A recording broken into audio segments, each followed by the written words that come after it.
Hi, my friends. Today I want to present you a new story. Enjoy watching it. It was a Thursday evening, the kind that promised routine comfort after a long day at work.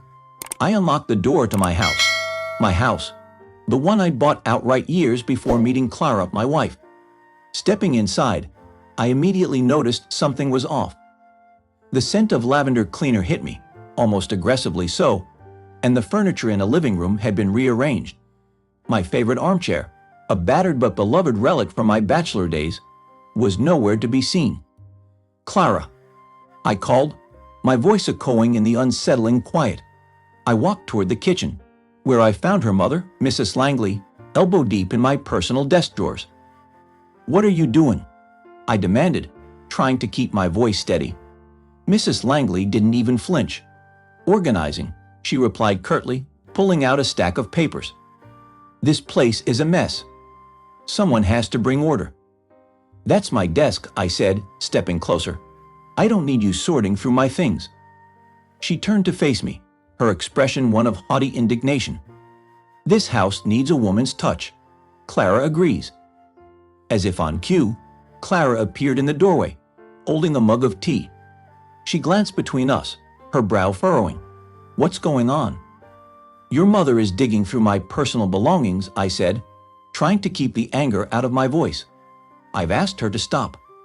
Clara sighed, setting the mug down. "She's just trying to help, Mark. You're overreacting." "Overreacting?" I repeated, incredulous.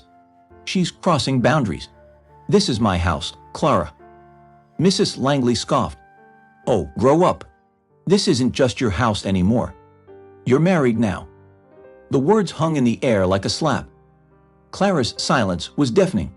I felt a surge of frustration, a crack in the foundation of what I thought was a solid partnership.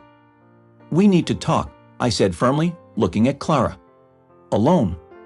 Mrs. Langley smirked but left the room, her presence lingering like an unwanted shadow. Clara crossed her arms.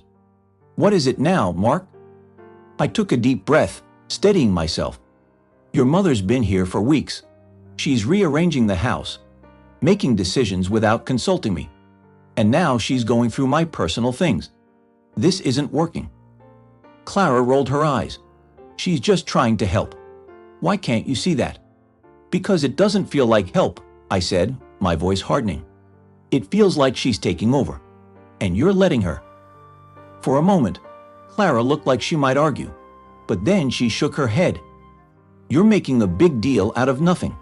Just let it go." But I couldn't. As Clara walked away, her dismissal stung deeper than her words.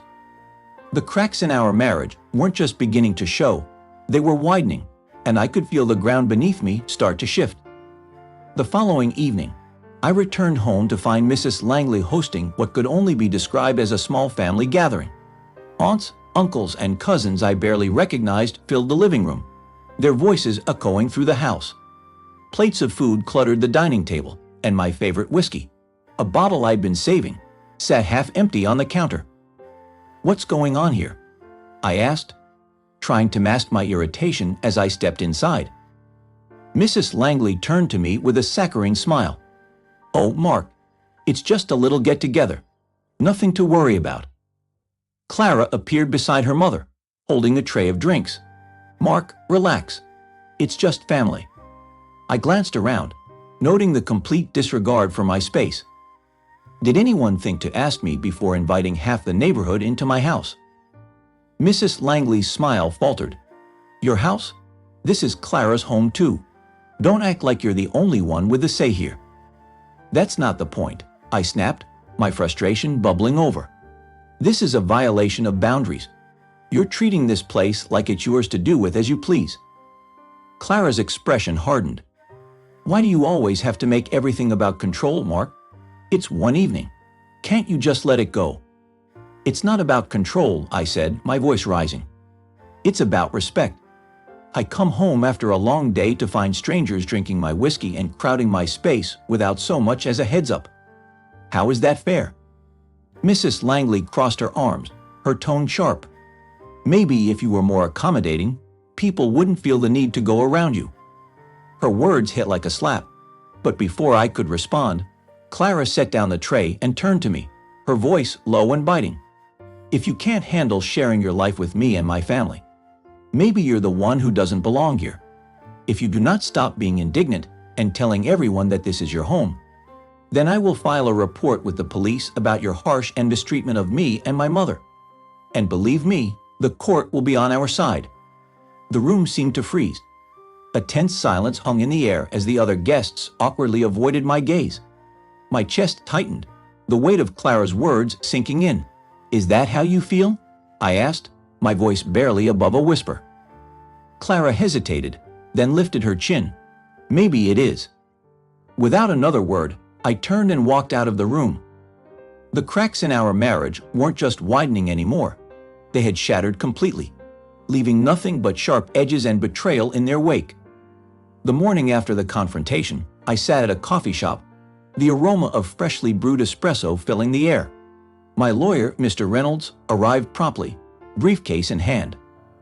Mark, he greeted, sliding into the seat across from me. I've reviewed the details.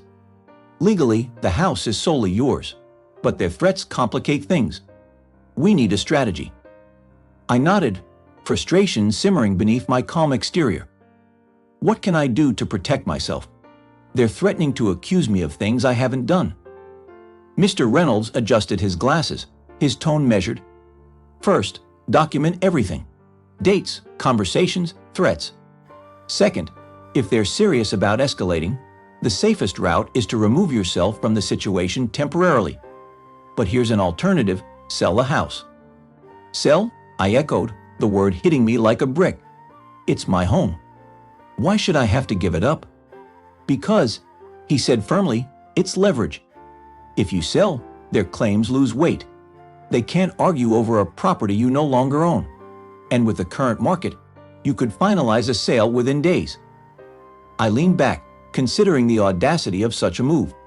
And they have no legal right to stay. None, he confirmed. But you'd need to act swiftly, especially while they're distracted or out of town. Later that day, as if fate had aligned with my plans, Clara texted me, heading to Mom's sister's wedding. We'll be gone a week. A grim smile tugged at my lips. The timing couldn't be better. The following night, I returned to the house under the cover of darkness. The emptiness was almost eerie. Mrs. Langley's rearranged furniture mocked me, but I ignored it and went straight to work. My lawyer's recommended real estate agent, Ms. Carter, met me early the next morning. After a quick walkthrough, she assured me, with a competitive price, we can close in less than a week. Do it, I said without hesitation. List it immediately. By day 3, offers started rolling in. A young couple's cash offer stood out, and by day 5, I signed the paperwork. Standing in the now vacant living room, I felt an odd mix of sorrow and satisfaction. This was no longer their battleground. It was my victory. The 7th day arrived, and with it, a simmering tension I hadn't felt in years. As I handed over the keys to the new owners, a young couple named Ben and Sarah, relief washed over me. Congratulations, I said, forcing a polite smile. The house is yours now. Ben extended a handshake. Thanks, Mark. We'll take good care of it. Sarah added warmly, it already feels like home. I nodded, the irony of her words not lost on me. With the deed signed and the property officially transferred, I drove away, half expecting my phone to erupt with calls. And it did. Mark. Clara's voice screeched through the speaker as I answered. What is going on? Why can't I get into the house? The locks are changed. I kept my tone calm. It's not your house anymore, Clara. I sold it. You what?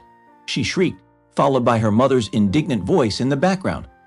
You can't do that. We live there. No, I replied evenly. You live there. The house was in my name, and now it belongs to someone else. You have no claim to it. The silence on the other end was almost satisfying. Almost. When they arrived at the property later that evening, I received an update from a neighbor. Clara and Mrs. Langley had banged on the door, demanding entry, only for Ben to firmly inform them. I'm sorry, but this is my home now. You'll need to make arrangements to collect your belongings. Apparently, Mrs. Langley's reaction involved a string of threats while Clara pleaded desperately. Ben, unfazed, told them, "If you don't leave, I'll have to involve the police." Hearing this, I couldn't help but feel vindicated. The tables had turned. They were no longer the manipulators. They were powerless, facing the consequences of their actions. Weeks passed, and the dust from the chaos finally began to settle. I stood on the balcony of my new apartment, the crisp morning air filling my lungs. It wasn't much, a modest one-bedroom in a quiet neighborhood, but it was mine, truly mine.